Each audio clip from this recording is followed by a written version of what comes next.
We had really good seats close. When you've traveled the world for 5 decades watching World Cup soccer, This is, well, for me, Dan's 9th World Cup final. you come away with some stories. This may be the leader in the clubhouse for World Cups. That's right. I'm going to get a Sharpie so I can autograph a lot of stuff. And who better to tell them than Dan Hunt and Bob McNutt? That's number 9. These trips have become pages in the family's album. 13 and 10. One owns FC Dallas, the other Collins Street Bakery. Dan's on his 11th World Cup, Bob's on his 14th. You were so tightly packed in the bus, you could not move. Yep. With every World Cup came a new experience, another story they can now laugh about. So this is Dr. Pepper. Like the time they needed to get 7 cases of Dr. Pepper through customs. What's this? Dr. Pepper. You understand medicine.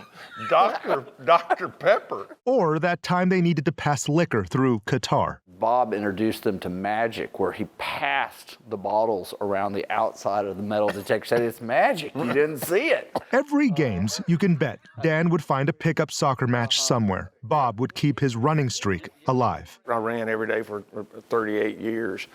Every day, at least 1 mile. Even if that meant running through a game park outside Durban in South Africa. He had gone out on a run in a game park, and he'd run through the leopard area. They still have the tickets that span not just years, but continents.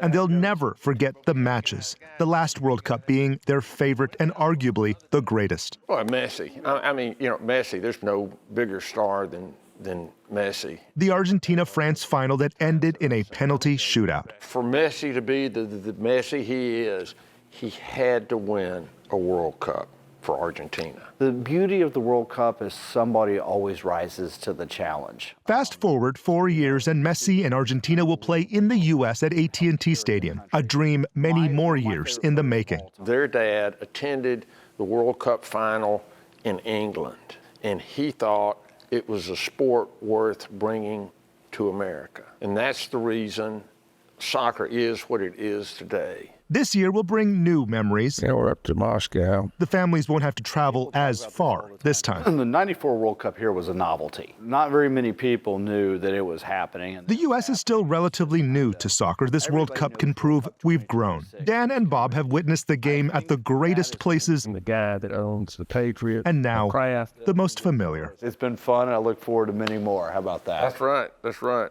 In DFW, That's it. I'm Jobin Puttiker.